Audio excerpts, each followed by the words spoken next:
Hello, everyone. Welcome to the Currency of Anarchy. I am Josh Davis. I'm Thomas Shane.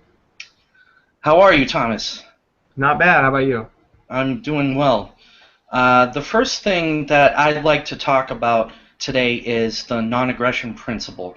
We have a long list of things we want to do for this first show for Voluntary Virtues, but so we're going to go over non-aggression. We're going to talk about fiat currency, hard money, all that stuff. We're going to talk about current prices. We're going to talk about agorism. We're going to talk about corporatism. And we may get into other things later on if time permits. So, yeah, the first thing I want to talk about is non-aggression. So, it's the basis of liberty. It's the basis of what we're talking about here.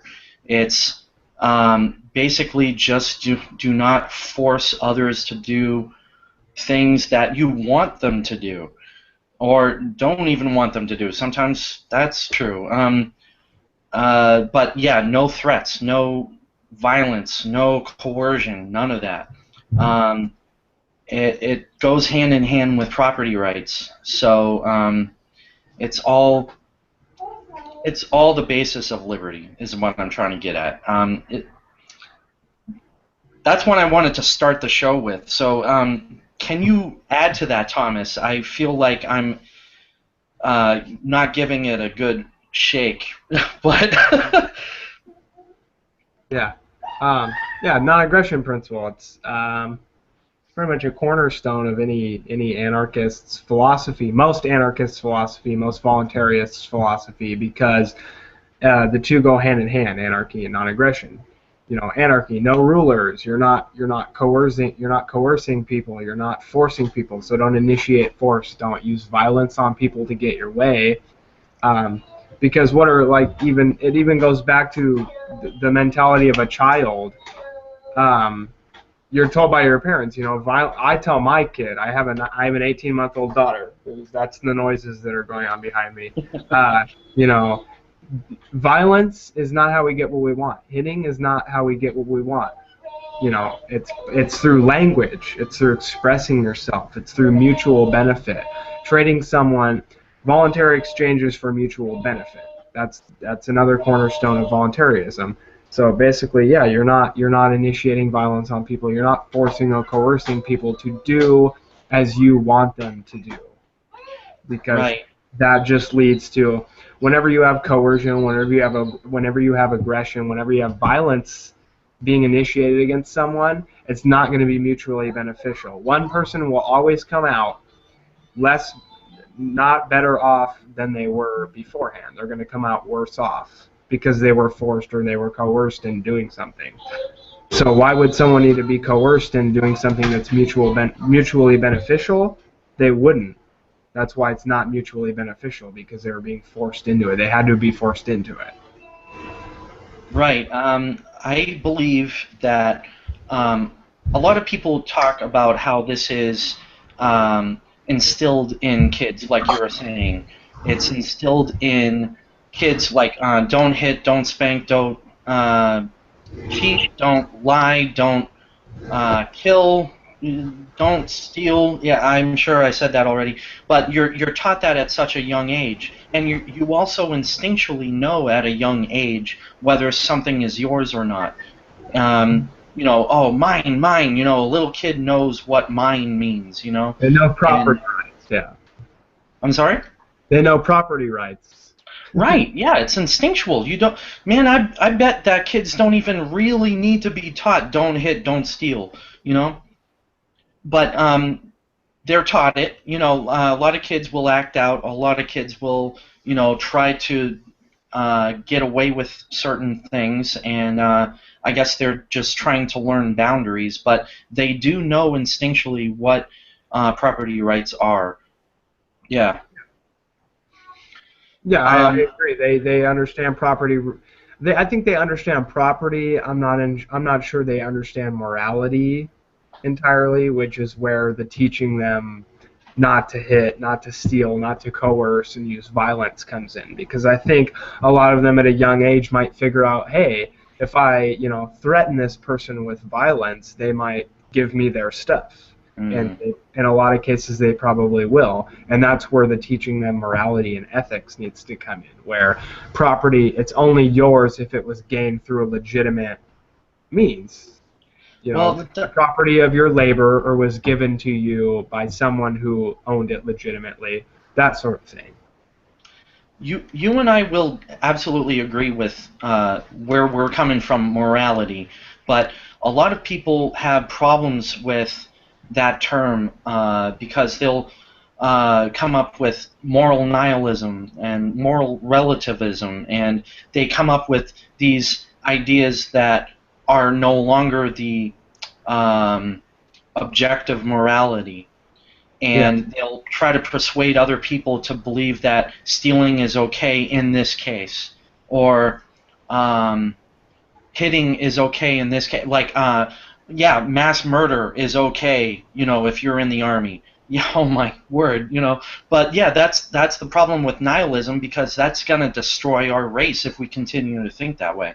So there has to be a different objective morality as opposed to non-existent, in my opinion. Yeah. No, I totally agree. I mean, stealing is never okay. Mass murder is never okay. Using violence on another to get your way is never okay.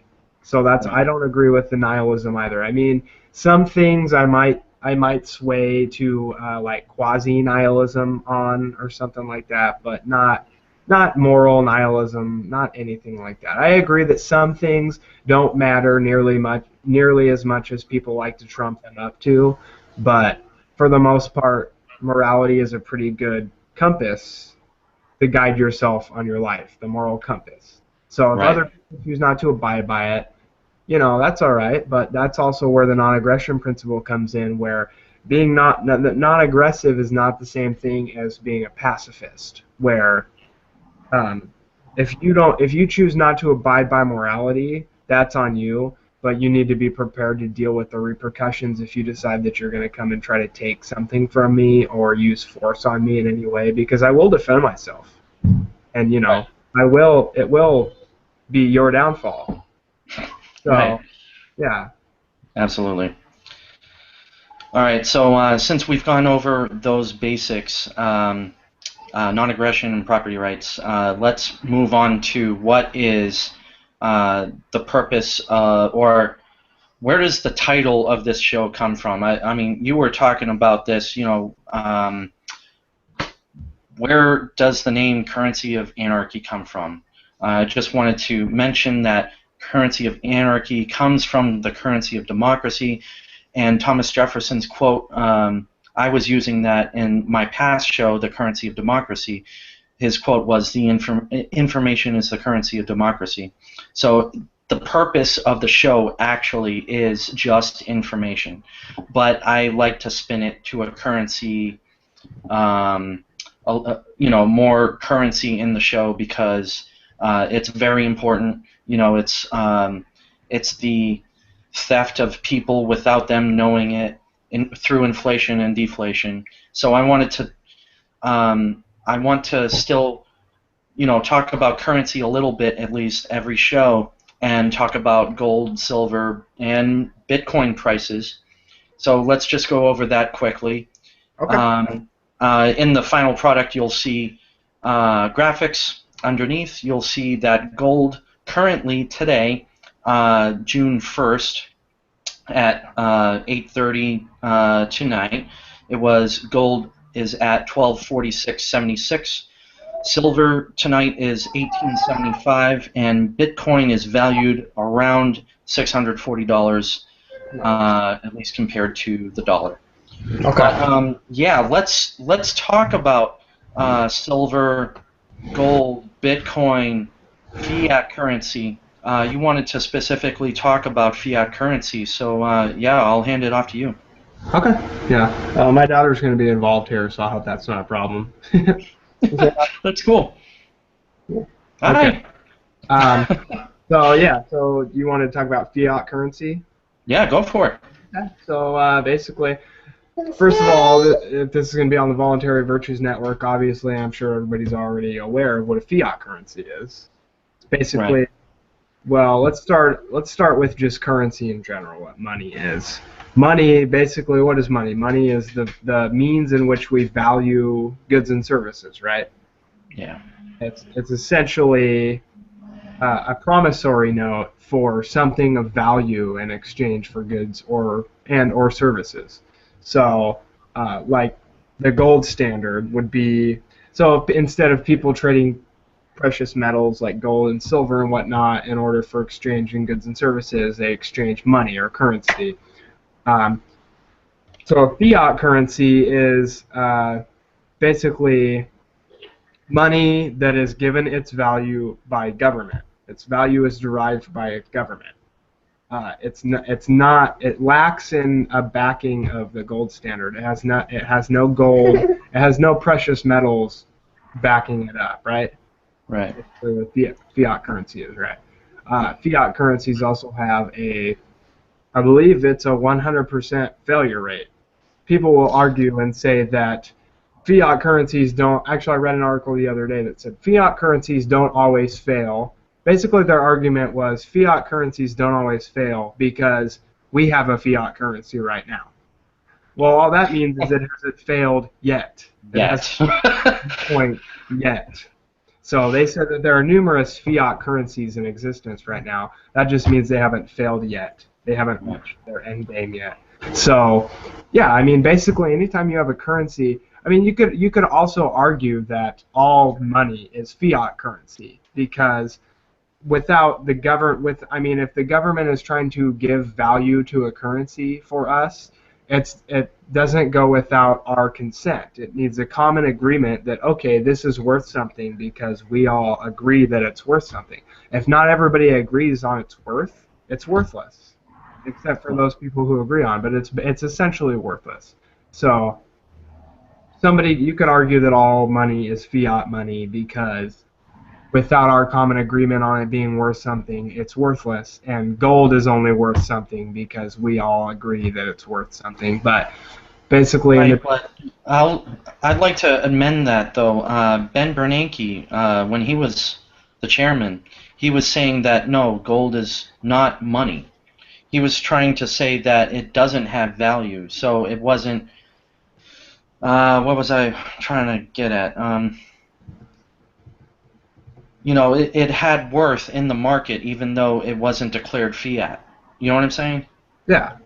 No, I'm not saying that I agree that it's fiat money. I'm just saying that one could argue that because something only has economic worth in the market if enough people agree on it.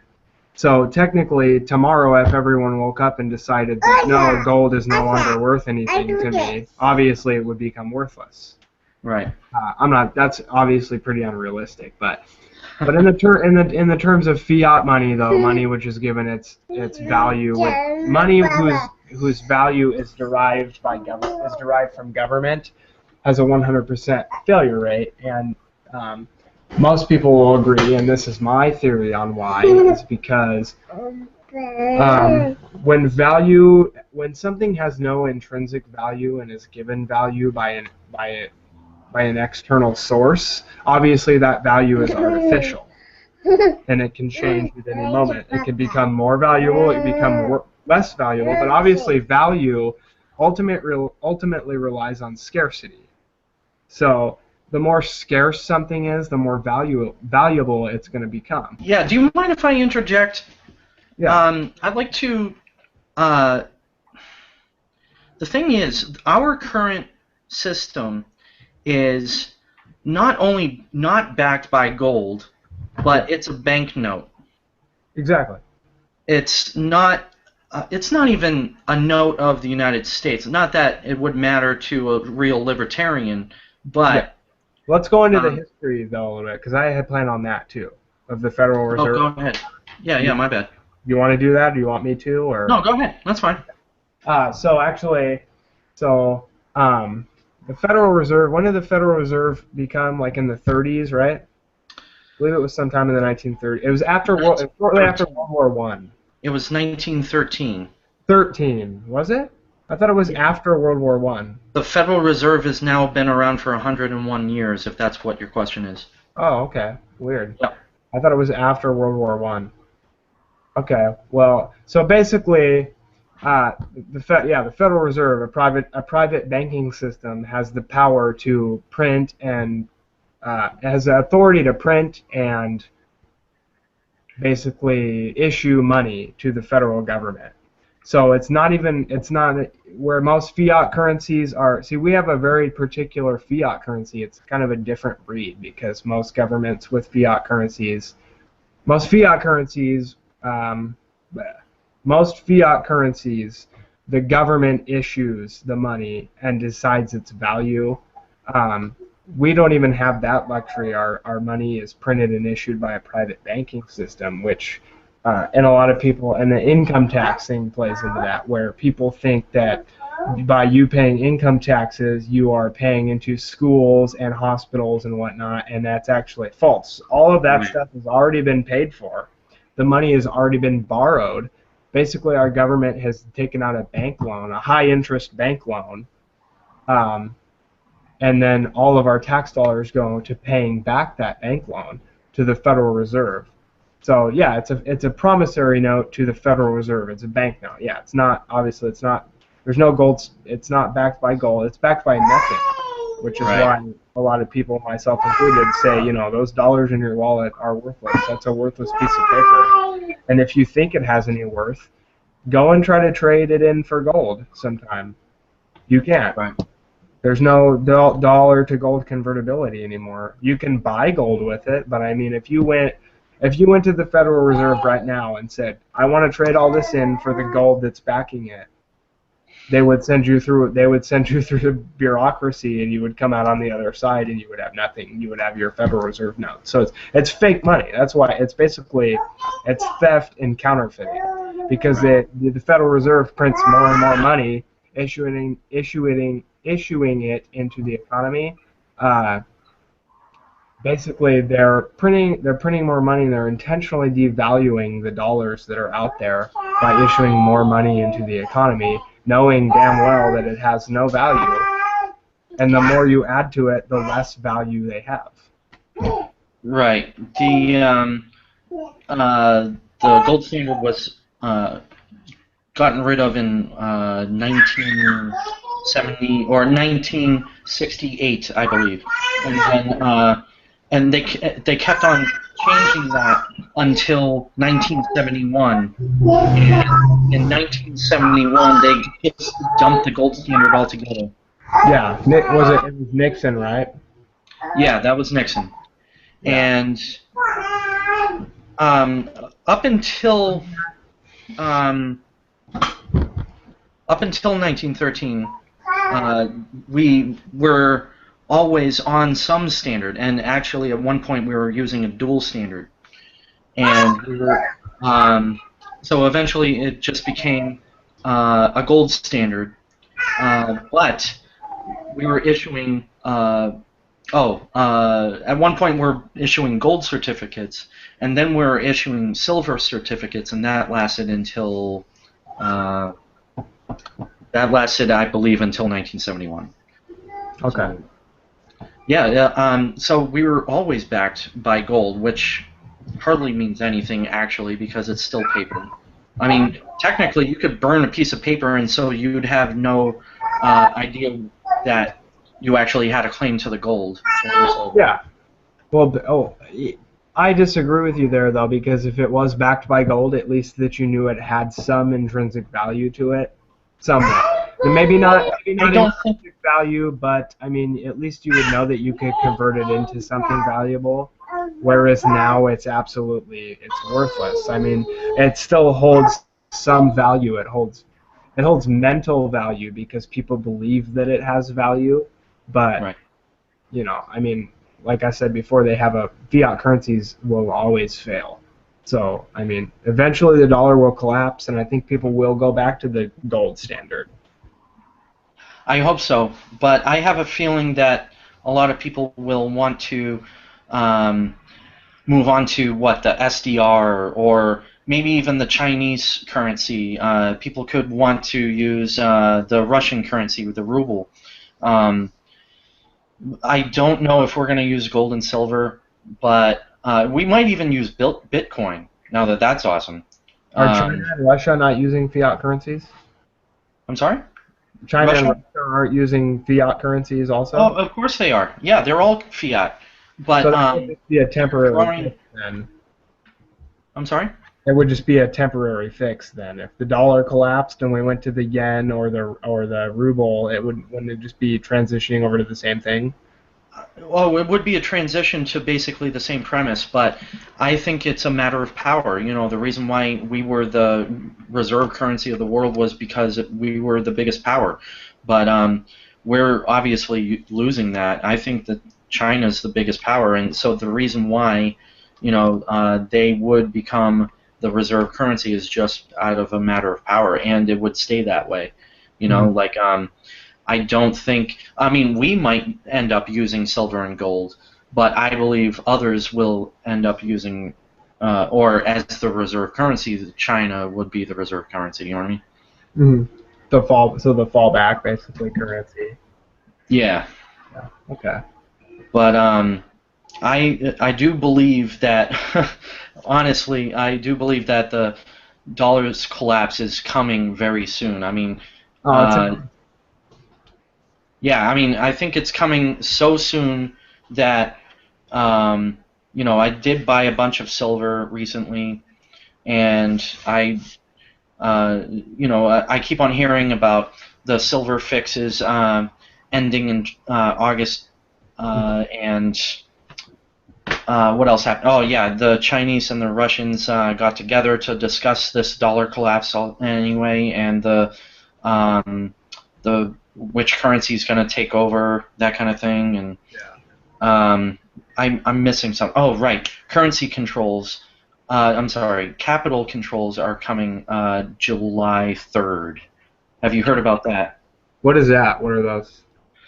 Basically, it's just you're not allowed to um, move silver from one place to another, or you're not able to trade in certain respect anyway. Things can't come into the United States, and export. So basically, we're going to be more self-sufficient. That's the idea, from a statist point of view. But obviously, it's a lack of freedom, so it's going to actually hurt us because I believe that the Chinese and the Russians are going to drop the dollar. Therefore, we're going to get a big flood of dollars into the United States, and so basically just hyperinflation. Yeah. So So what you're saying is if the dollar collapsed, do you think that people would start using Chinese and Russian currency here? here, maybe. Or you mean, I well, I obviously, just think I believe that we're going to become more self-sufficient. Use more silver and gold, or Bitcoin, which is a beautiful thing. But I also believe that a lot of people might actually start panicking and not know what to do. So it might be a little crazy. yeah, I agree, but I also think that the collapse of the dollar, I think it would be. I think people envision it as being a lot more chaotic and crazy than it actually would be. I agree. I think Yeah. people would just resort to other things as currency. I mean, people are resilient, and I think they would just, instead of, I mean, if you look, I'm a big proponent of counter economics, and one of the best examples of counter economics is the black market. Specifically the drug market. People use all sorts of crazy stuff as currency on the drug market. So anything of value, anything that you can trade to someone for someone else. So just because centralized currency is no longer has value and people won't be accepting it anymore, uh, I just think people are resilient, and I think they would just resort to other things as forms of currency. And I think it might be a little weird for a little while. It might be a little weird, but I think we would inevitably bounce back, and everything would be fine, and people would resort to precious metals or just anything of value, anything that people use or need. I mean, Yeah. I believe that agorism and counter economics, that whole thing really is valid, and uh, I think that it will be very useful when the dollar does collapse. And yeah, you're right. It's going to not be as bad as people make it out to be, but I think that people still don't know a lot about agorism either. You hear about it. Oh, what's that? Oh, I don't care enough. But it sounds like a farm thing too.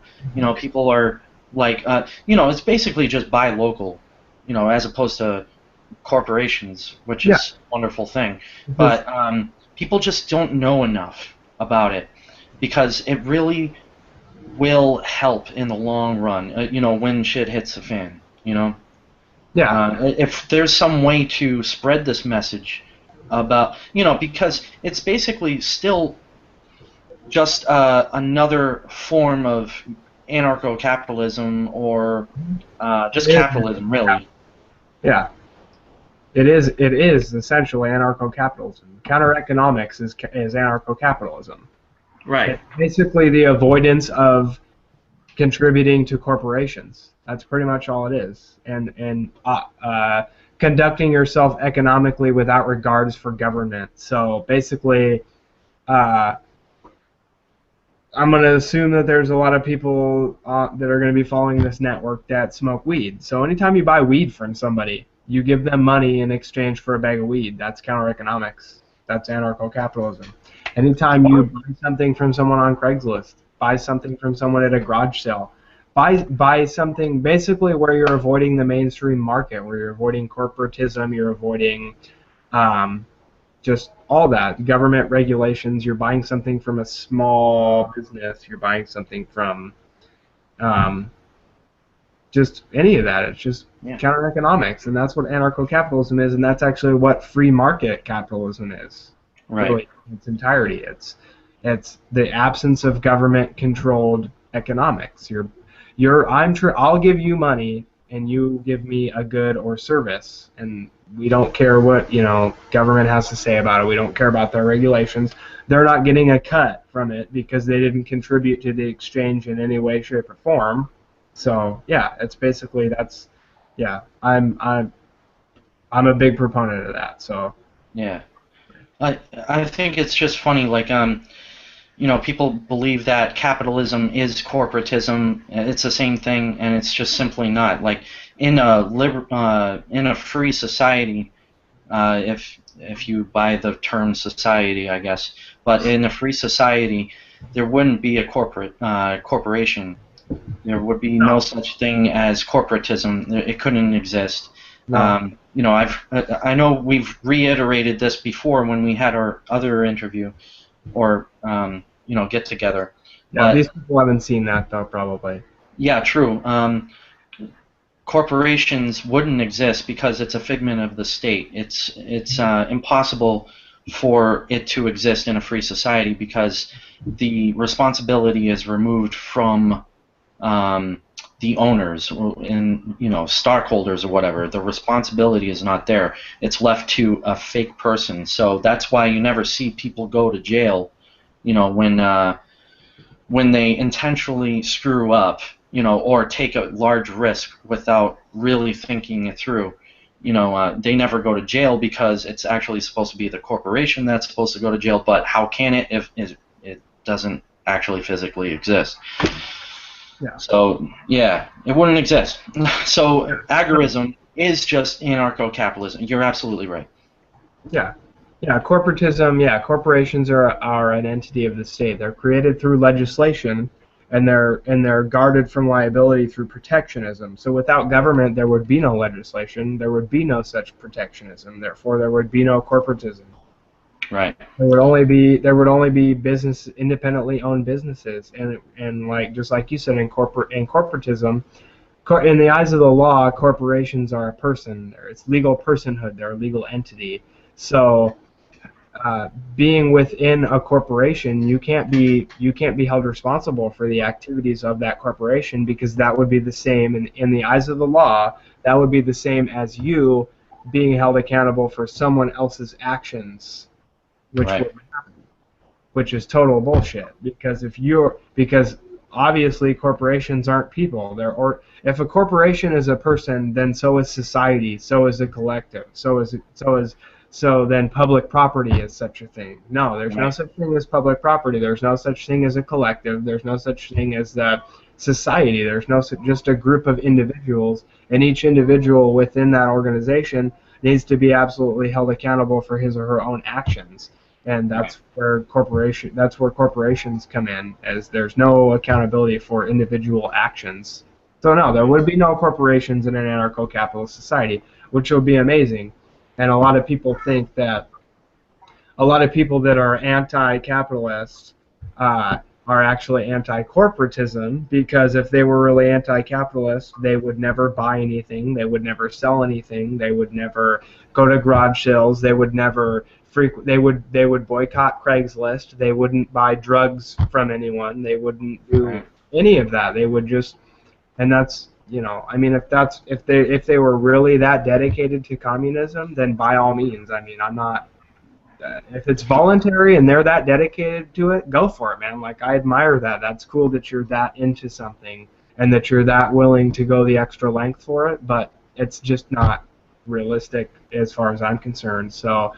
Yeah. And besides, you're going to have to initiate force on others. Yeah, in a communist society, you cannot have capitalism, because there's no capitalism in communism. In a capitalist society, you could have a communist society, you could have a collective who work together and do co-ops, and everybody makes the same money, and everybody, contributes, and everybody reaps the same benefits.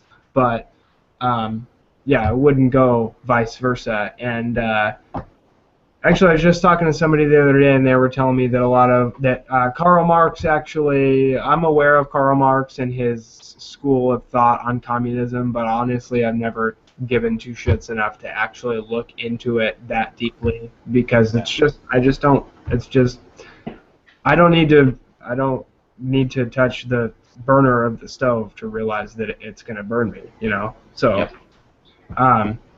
But basically, they were saying that how Karl Marx described capitalism is how people would view capitalism today. How Karl Marx described capitalism is actually corporatism. So he was contributing what is now considered corporatism to capitalism, and that, to me, explains why a lot of the anarcho-communists are so opposed to capitalism. They're actually opposed to corporatism, which is what we're opposed to too. So it's kind of funny if you think about it, because we're all opposed to the same thing. It's just a differing of definitions, basically, which causes all this fuss and all this uproar. But it's more than just a conflict of definition. They are opposed to corporatism, yes, but they're not opposed to government, really. They say that they don't want the rules of government, but how are they going to set up a communist state or a communist society? You can't do it without a government. So it's more than a conflict of definition. It's actually, they are wrong, I think. Yeah. No, I agree to an extent. I mean, you can't, in order to stop someone from conducting themselves in a capitalist manner economically, you need force. You need to force them to not produce their own goods and services and sell them voluntarily to someone else who wants to exchange goods or services or currency for that. You would need force to stop them from doing so.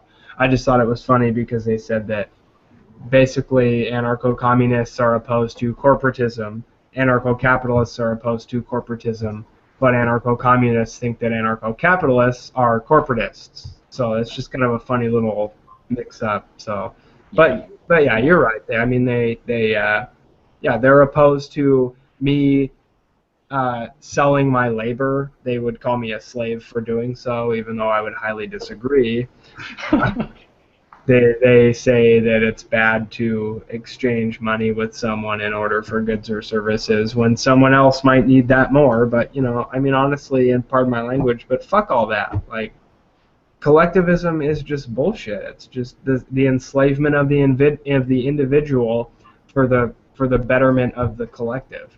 Which in Right. reality, there's no such thing as a collective because there's got to be somebody at the top controlling all this. I mean, that would be a total anomaly for me to everyone be cooperating and coordinating and acting together in one for the betterment of all, and have everyone else in mind, have everyone who's participating have the collective in mind, in every action that they do and everything that they contribute, whereas opposed to the market, to a free market and anarcho-capitalism and voluntarism, really, everyone is driven by, which basically human beings are driven by, that they're satisfying their own motivations and the avoidance of suffering. So basically, looking out for your own best interest, egoism. So, this is good for me, and that's also good for you because you have something I want, and I have something that you want. Let's trade, we both come out on top. That is far more realistic than someone going, well, this is really good for me, but if I do this, it's actually better for the collective, so I'm going to do that instead. Right. I mean, there are some people who are like that, but it's not realistic as far as I'm concerned. Yeah. Yeah, like it's a lot of people, try to separate fascism and corporatism from socialism, communism, whatever else. To me, it's all the same thing, and because the state is the thing that created the corporation, so they're both going to exist at the same time anyway. So I call what we have right now socialism and corporatism and fascism. So I wanted to know if you have anything to say about that definition-wise or whatever. No, I agree 100%. I think that this is social. Obviously, the welfare state is socialism incarnate. It's the very definition of socialism. And yeah, corporatism and fascism go hand in hand. Anytime you've ever had a fascist state, you've had a fascist government in history, there's always a corporatist economy behind it. Corporatism is essentially the economic system of fascism. So I mean, you can't really debate that. There's no two ways about it. It's not a matter of opinion, it's a matter of definition. Yeah. Yeah, that's it. Corporatism is fascism. Yeah, and that's why they make use of the currency itself. To me it always comes back down to the currency, because if the state provides the currency for the fascist, mob, whatever you want to call it, then they're obviously hand in hand, at least in that sense. And then obviously the state is the thing that created the corporation in the first place, and so it's basically just a big game. You got, and when you want to talk politics or whatever, Republicans on the right, they're your fascist pigs or whatever, and then you've got the socialist pigs on the left, and it's just a big game because they're both hand in hand creating the state, creating corporations, creating monopolies all across the United States or the world, basically. So it's all a big monopoly. You have no choice. You have no freedom. You have no liberty. They're all contributing. They're both the problem. People say, no, it's the left, no, it's the right. Well, you're both right. It's both parties. It's government in general, and the corporations who control it. Yeah. That's the thing, too, is that people think that it's absolute. I mean, obviously, government is the problem because government is the mechanism that is used to control the populace, but you need to go even deeper to the roots of who controls government. Government controls you. Who controls government? It's supposed to be people. It's not the people. It's the corporations who have bought and paid for it. It's the corporate lobbyists who have lobbied and passed all this legislation, all this protectionist legislation, and it's the EPA and the USDA and the FDA. They're all made up of the very people. They have vested interests in the very industries that they're supposed to be regulating. Yeah. So where if you don't smell a conflict of interest there, then like what's going on with you in your mind that you don't put two and two together and realize that you're getting ripped off and that they're not looking out for you.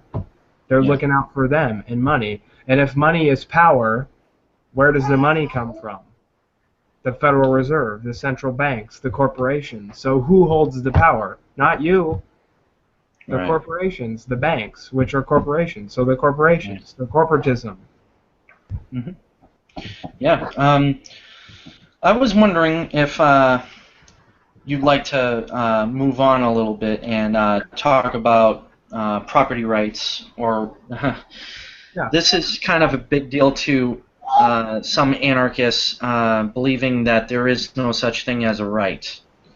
And I guess I get that because a lot of times rights are associated with, being passed down from the government to you. Oh, it's a nice privilege. How nice, But so that's a positive right to me. There's such a thing as property rights or negative rights. They just exist. You own it. You own yourself. You, whatever. Positive rights, not negative rights, right? These are negative rights because, to me, they come from yourself as opposed to being passed down from government. I thought you have a right to you have a right to a fair trial. That would be a positive right. To me, a negative right would be I control my property, I control my mouth, my ideas, I control my life, that kind of thing. Yeah. It's just, but in any case, I think that this is interesting. I think a lot of the gun rights problems stem from, are they positive rights or are they negative rights? I don't think anybody actually brings this up specifically, down to this actual core level. But I think gun rights are just a subset of property rights, therefore it's a negative right. You have the ability to own a gun if you wish. That's where I'm coming from. I know you have some gun rights advocates you wanted to have onto the show, talking about that kind of thing, gun control, everything. But anyway, do you have any? What do you say about gun rights? Let's leave it at that. Gun rights, okay. Well, let me start out with, I'm going to go back a little bit and talk about Sure. property rights real quick, as you were talking about. Yeah. I thought negative rights were rights that infringed upon someone else's rights, as in free education, free health care, that sort of thing. Rights that are funded through taxation. Am I confused? Are those positive rights or negative? I believe those are positive rights because they're enforced by the government. Okay. Either way, I don't agree with those. I don't believe that you have a right to free education or free health care or free anything because there's no such thing as free, because the government can't give you anything that it hasn't already taken from someone else, because the government has nothing, because the government is not real. It's an organization of people. So if the government has to steal money from someone through taxation to pay for something to provide you with it, you have no right to that. Because you don't have a right to initiate violence and force on my family and I in order to steal our money to pay for your health care or your education or whatever. But as far as property rights, I believe that rights come from your property. Rights are derived from your property. So whatever you own and that you've come to own through a legitimate means, like the product of your labor, it has been gifted to you by someone who owned it legitimately, not someone who stole something and gave it to you.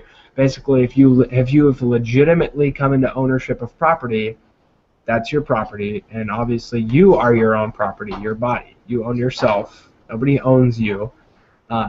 So yeah, like that, you have the right not to be infringed upon, I believe. You have the right not to have violence initiated against you. You have the right not to be coerced into doing things that you don't want to do, that are not mutually beneficial to you.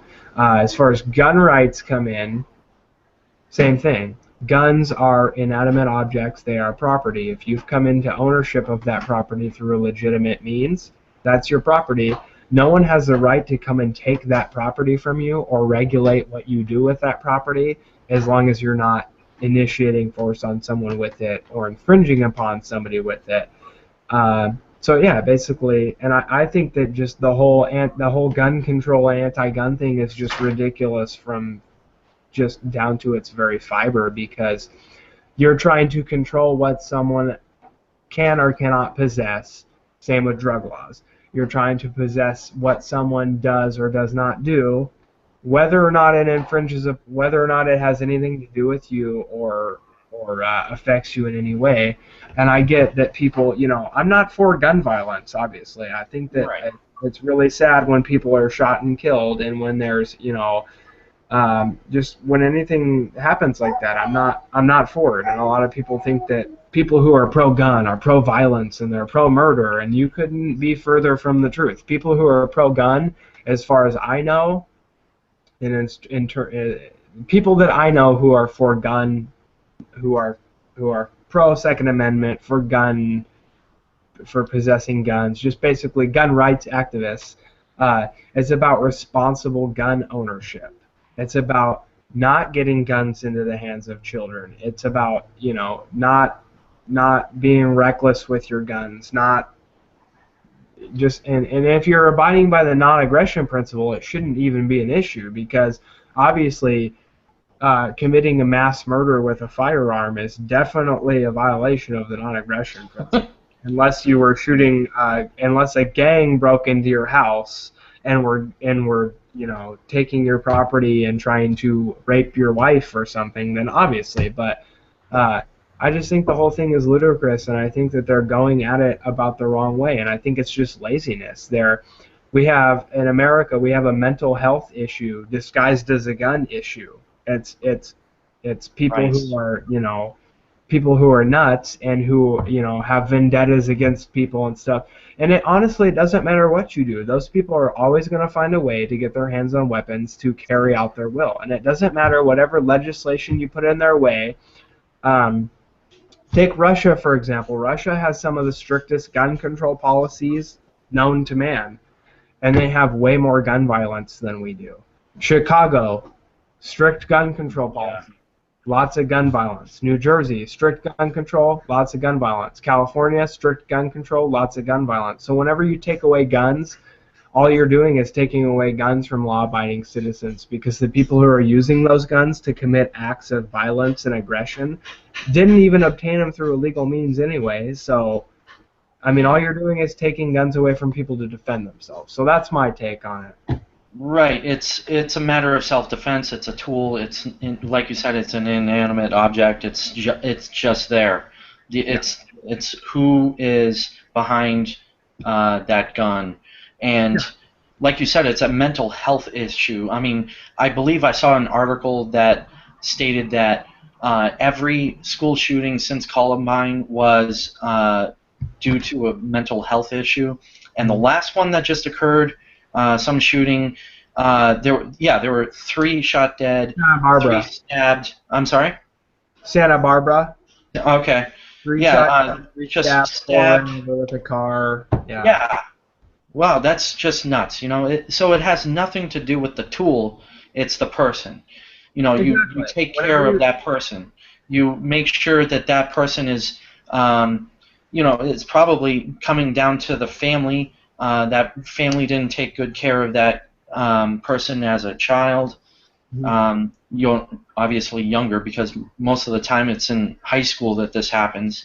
So, yeah, it's always it's a medication issue. They might be over-medicated, anything like that. So, gun control, it only hinders those that need self-defense. Exactly. Or want self-defense. That's what it was. Yeah. Whenever you have someone who's using an inanimate object or a weapon to carry out acts of violence and aggression on people, you don't look at the item that they use. The item that they use to commit the aggression and violence that's irrelevant. It's the person committing the acts of violence. And I don't understand how people don't grasp the concept that legislation is not going to stop that. It's like if Right. someone has a problem, they have mental problems, they're angry, they're pissed at the world, they want to go out and kill people, laws are not going to stop them. They're not going to say, gee, I really want to go out and kill a bunch of people. Too bad there's a law against murder. No, they're going to go out and do it anyway. So all you're doing is stopping people. I mean, the Santa Barbara killer, and I've said this to people before, Elliot Rodger, just imagine if at least one of those people that he had shot at had been carrying a weapon. Imagine Right. how much shorter that massacre would have been. Imagine how many lives could have been saved. What if he started out by killing his roommate and his two friends in their apartment with a knife, yet no one wants to ban knives, and ran over people with a car. No one wants to ban cars, right?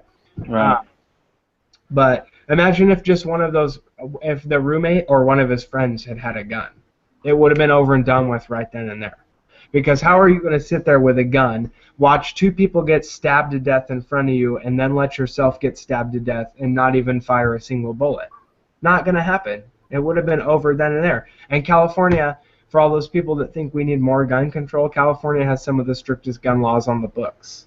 So a lot of good that did, So yeah, it's not the object, it's the person, and there is no preemptive response to it. It's just these people are going to do this sort of thing, and all you can do is defend yourself from it, say it should happen to you. And I'm sure it's no coincidence that almost each and every one of these mass shooters, even though I don't consider the Santa Barbara killer a mass shooter because I think he only killed 2 people with a gun, they were all on pharmaceuticals. They're Right. all on anti-anxiety. They're all on Xanax. They're all on Prozac. They're all on Ritalin. And people don't consider that to maybe be a problem. The fact that the pharmaceutical companies who are also lobbying and controlling government are peddling all these pills to people that are fucking up the way their brains work, and. But also getting back to the fact that the ultimate cause is the person. The person. The proximate cause is the gun. So it doesn't matter what the gun is or the proximate cause is. It's who is shooting it. It's the ultimate cause. It reminds me of Walter Block when he talks about who should do the roads or whatever. What's the real problem with the roads? Well, it's the government because they're the management, and it's not the people driving. It's not the cars themselves. It's the management and all this other stuff. It always comes down to who should take real liability. Instituted racism in government versus businesses not letting people in. That's not really instituted racism. That's just racism by an owner of a company, and that's not really a real problem. It just sucks for those that want to actually consume within the business, but hey, that's the owner's fault. He's gonna lose profit doing that. For example, I actually was kind of profiled when I was driving through Hartford. I don't know. This was like 10 years ago or something. I was driving through Hartford. I just wanted to get off the highway and get to my campus, and a cop pulls me over. I later found out that it was due to a taillight, but that's not the problem. The problem is, he's like, hey, why are you driving through here? I'm like, I'm trying to get to school. Are you sure you're not trying to get drugs over here? Because, it was a poor neighborhood and all this other stuff. It was predominantly a black neighborhood, honestly. So this guy was actually profiling me just for getting off the highway and getting to school. Hey, check your privilege, Josh. Yeah, privilege, right.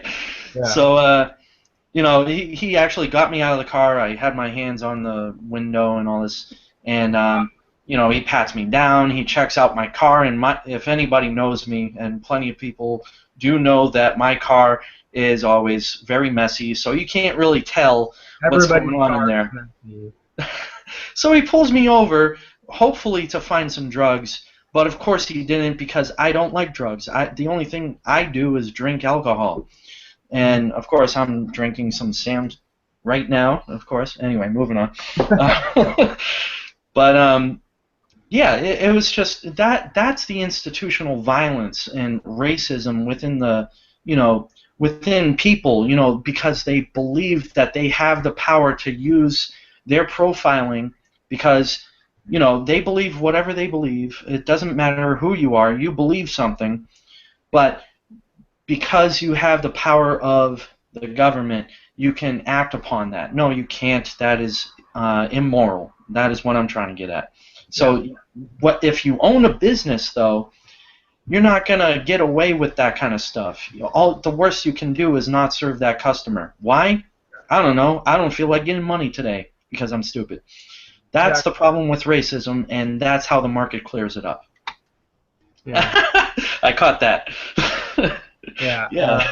No, that was to your "I don't feel like getting money today" comment. Yeah. Well, first of all, I think it's important to define what institutionalized racism is. Basically, would that be racism like in the court system and that sort of thing? A system of racism, which obviously you can't really argue if you look at the statistics of African Americans in the prison system versus white people in the prison system. You can't argue that there is institutionalized racism in the judicial system. Yep. Although the judicial system is pretty messed up in and of itself and and how it operates, but because it's corporate. It's basically it's part of the corporation, it's part of the corporate machine. But I mean, as a business owner, I just really think it's just, I mean, obviously, I might be biased because I'm not racist, sue me, but basically, as a business owner, if you're going to be racist, if you're going to choose not to serve people because of something they can't control and something that doesn't affect you in any way, shape, or form other than your own personal reservations, you're just an idiot. You're not a business.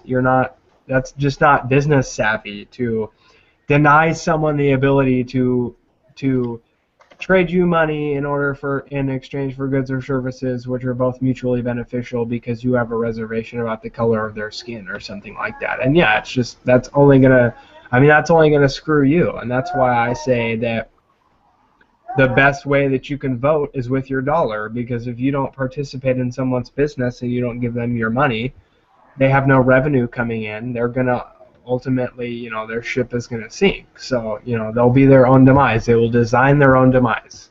So, or at least they will not as profit as well as a normal person would, or a normal person, quote unquote. Like they might exist still, but they won't be doing as well as they could. Yeah. Well, I mean, even if it really depends. But I mean, if you turn someone away because you're racist, just imagine that eventually, especially with the information age and the internet, just imagine eventually that information is gonna. I mean, take the whole Chick-fil-A thing for instance, when they went on their whole anti-gay thing, or that bakery that refused to make a cake for those lesbians in their wedding. Eventually, that stuff is going to hit the internet. It's going to spread like wildfire, and just imagine how many people are going to boycott your business, and they're not going to patronize your business, and that's going to severely hurt you. So that's just not good business practice. That's not. If you're going to run a business, you need to be able to basically objectively operate your business under morals and ethics and what's good for you and what's good for the consumer, and you should just leave your reservations at the door. Right. Yeah. Well, I think that's the end of this show. Any last words there, Thomas? Any last words? No, I'm good.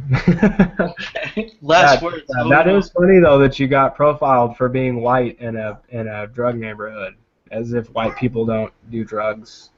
Yeah, right. I guess they don't see as many white people down there, and the cop was white, so maybe he was looking for it specifically.